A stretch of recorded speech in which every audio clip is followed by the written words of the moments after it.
Baik, Assalamualaikum warahmatullahi wabarakatuh. Perkenalkan, saya Ahmad Yustiawan dengan NIM 122330038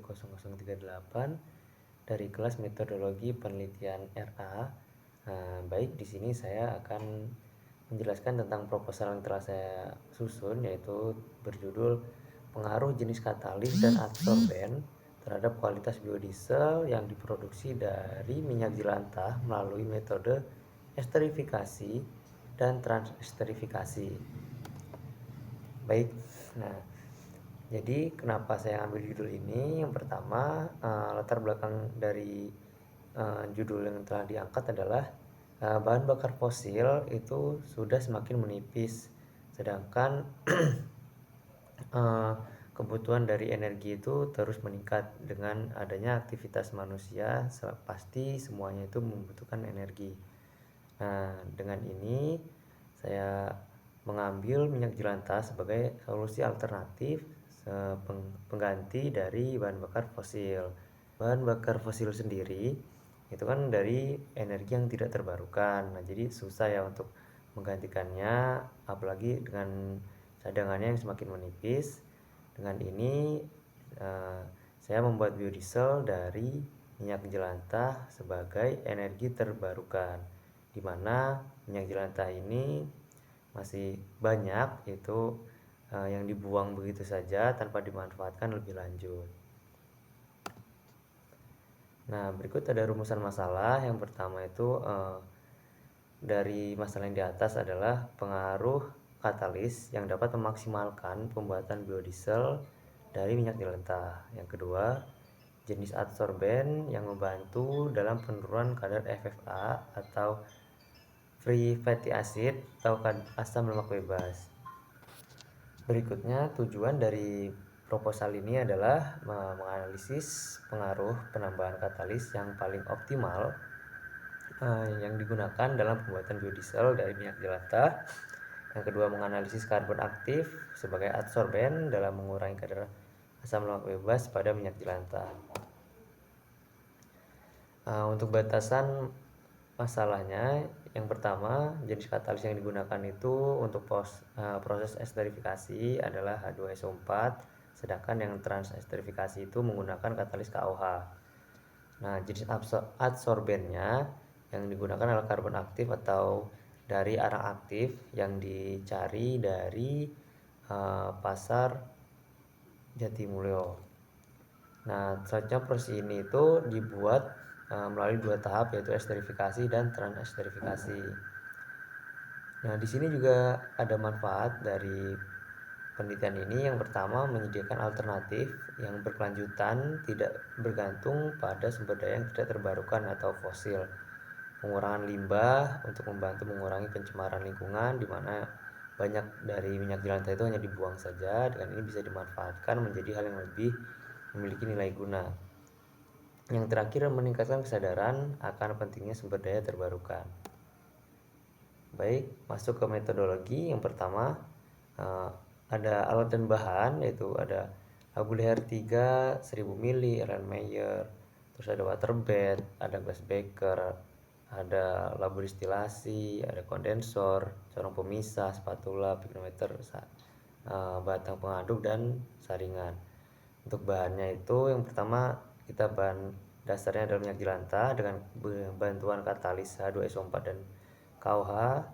Nah, ada juga HCl, NaOH, metanol, dan karbon aktif atau arang aktif.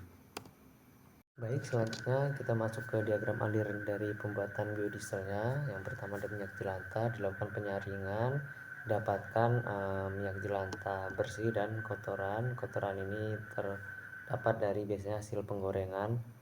Nah, minyak jelantahnya ini dibagi menjadi dua, di mana satu yang ditambahkan adsorben dan satu tidak. Nah, setelah ditambahkan adsorbennya sendiri menggunakan arang aktif batok kelapa. Nah, setelah ditambahkan adsorben, dilakukan uji kadar FA atau asam lemak bebas ya. Dengan penambahan adsorben sendiri seharusnya sudah mengalami penurunan dari asam lemak bebas karena arang aktif sendiri bersifat menyerap. Nah, jadi Asam-asam lemak bebasnya terserap melalui pori-pori dari arang aktifnya, sehingga lebih rendah seharusnya kandungan dari FFA-nya. Nah, FFA yang kurang dari 2% akan langsung masuk ke proses trangesterifikasi. Namun jika kadar FFA-nya masih tinggi atau lebih dari 2%, maka harus masuk ke proses esterifikasi terlebih dahulu untuk menurunkan kembali kadar FFA dari minyak jelantah. Nah, proses esterifikasi ini dilakukan pada suhu 60 derajat dengan waktu 5 jam. Proses ini menggunakan metanol dan katalis H2SO4, di mana katalisnya ini divariasikan menjadi tiga konsentrasi. Yang pertama itu 2%, 3%, dan 4%. Nah, setelah melewati proses esterifikasi, dilanjutkan dengan transesterifikasi untuk membentuk biodieselnya tersendiri. Nah, pada proses transesterifikasi juga sama pada suhu 60 derajat dengan waktu 5 jam, di mana suhu yang sama ini dikarenakan kita menggunakan bahan metanol, di mana titik didihnya itu metanol itu di 64. Nah, jadi jika melewati titik didih, maka metanol akan menguap dan reaksinya tidak akan sempurna gitu.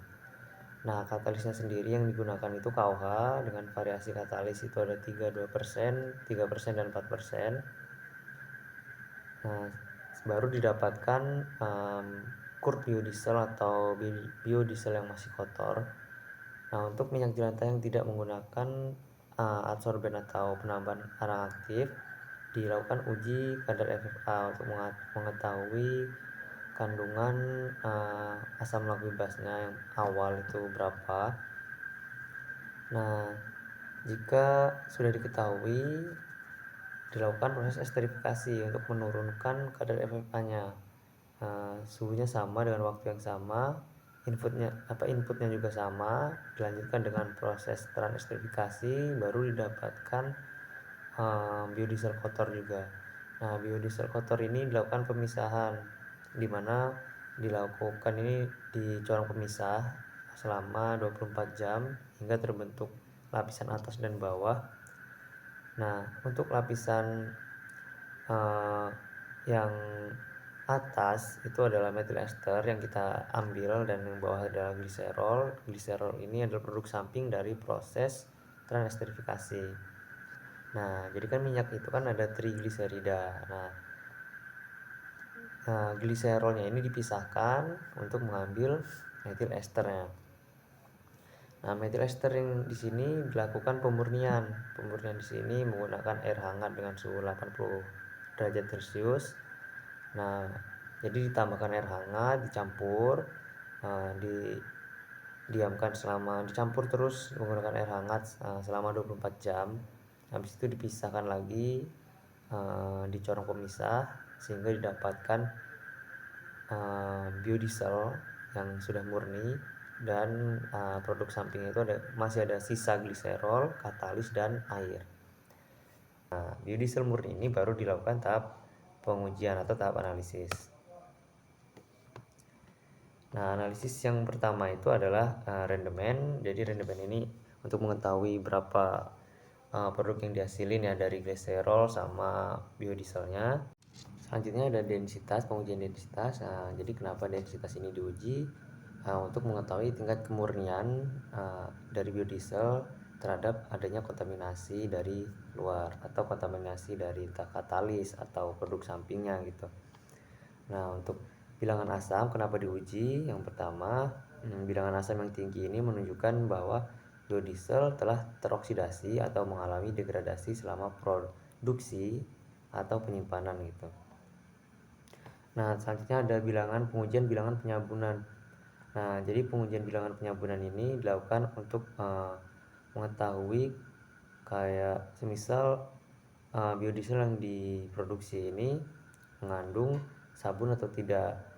Nah, jadi kualitas minyaknya juga mempengaruhi di sini, di mana nilai ini menunjukkan kualitas minyak atau lemak yang digunakan sebagai bahan baku.